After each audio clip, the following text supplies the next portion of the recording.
Boker Tov. We are continuing in Megilat Esther Perek Aleph, Pasuk Yud Gimel. So Achashverosh is very upset that his wife didn't come when he requested her to come to his party. Vayomer HaMelech lachachamim yodeh hayitim. The king says to his wise men, those that know the times. We'll see what that means. And now the narrator talks. Because that was the way of the king when he would approach these wise people that know the laws. The next pasuk, who were the people that were closest to him? These people. Karshena shetar admata tarshish meres marsena memuchan. Shivat sare paras umadai. These 7 ministers of Persia and Madai. Roe penei hamelech, that would see the face of the king. Hayoshrim rishona b'malchut, that sat first in the kingdom. Now memuchan, the Gemara says, is Haman, who was muchan lepuranut. And in the last, we had another 7 people that were mentioned earlier, and there he was called Mehuman. And there is some names there that actually resemble the names here. I forgot to point out that last list was Mehuman bizeta charvona. Charvona, when I see at the end of the story, Zachur Latov, he's mentioned in the first list. But there are comparisons. The Gra doesn't speak about it, but there is bizeta and bigta, similar to Meres Marsena, 2 similar names. There is Zetar, here is Shetar, right? So there's Karkas, here's Karshena. So there are similarities. Just was thinking about it when preparing the shiur, but I didn't see, the Gra doesn't speak about it. I'm sure the Mefarshim do, but we're learning primarily the Gra. So moving on to the next pasuk. So what did Achashverosh ask these 7 people that were close to him?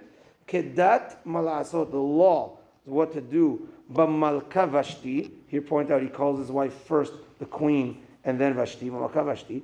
Al asher lo asta et ma'amar HaMelech Achashverosh.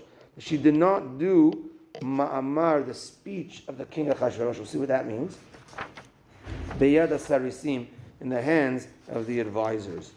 So the Gaon of Vilna explains over here that Yodeh Ha'itim, those that know the times, are people that not just knew the letter of the law, but they knew sometimes the circumstances, that sometimes to be lenient. Now Achashverosh, at this point, he wants to try to save his wife. He wants to be lenient. And he has a conflict. On the one side, he loves his wife.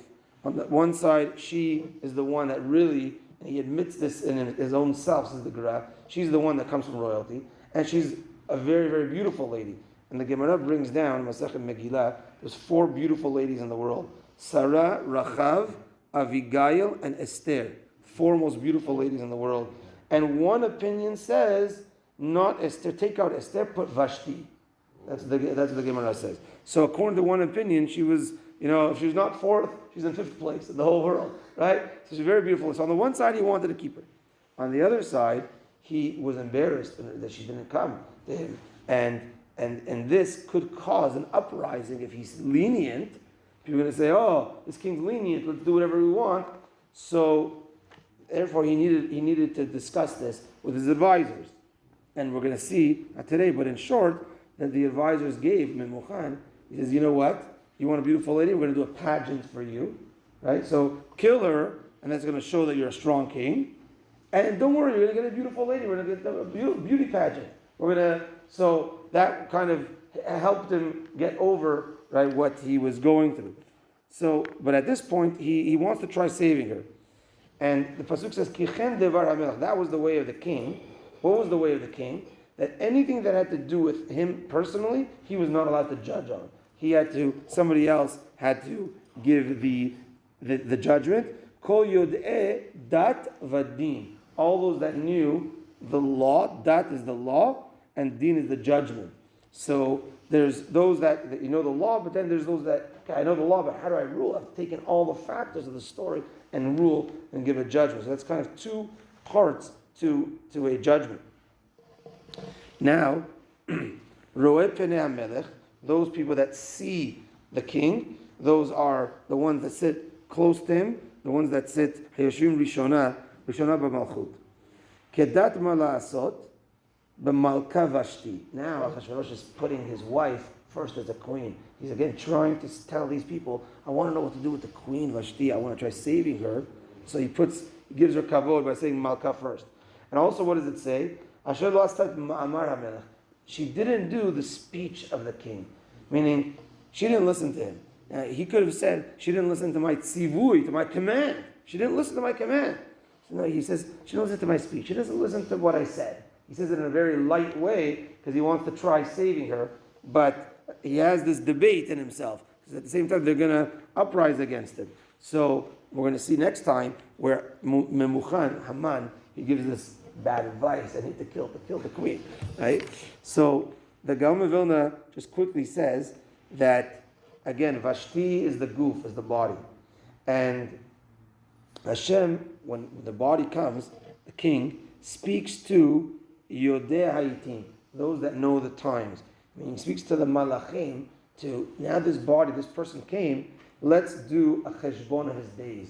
Those that know the times. Look at his days, see if he maximizes his days, if he maximizes his life, if he was a tzaddik or not. And the Gaon does say, as we know, we mentioned this in the creation of the world, that it's similar. It somewhat says plural. That it says right at the beginning of Bereshit that Hashem says to the Malachim, like, let's create man in plural. It's only you, Hashem, that creates man.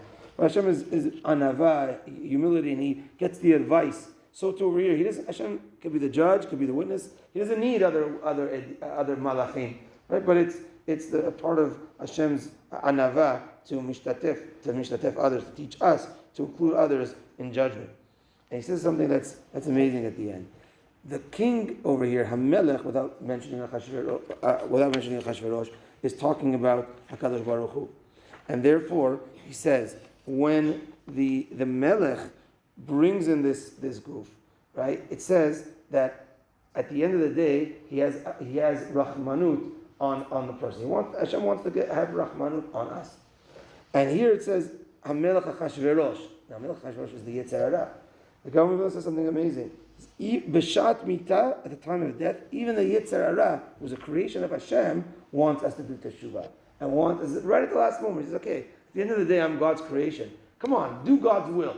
I do God's will. I'm the Satan. I'm the Malach HaMavet. I'm doing God's will. But come on, man, right at the last moments of death, right before dying, do teshuvah. That's why there are people right before death. They say Shema Yisrael.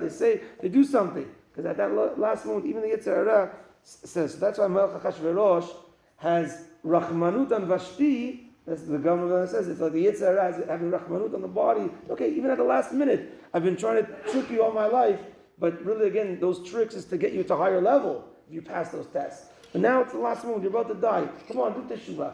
That's like the Achashverosh having Rahmanut on Vashti. That's the Yetzer Hara having Rahmanut on the goof before it passes away. It's an unbelievable point.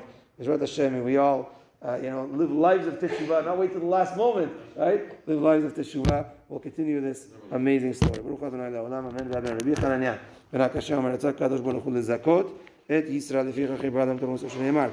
Adonai chafetz man tzidko, הגדיל תורה וידיר. אמן.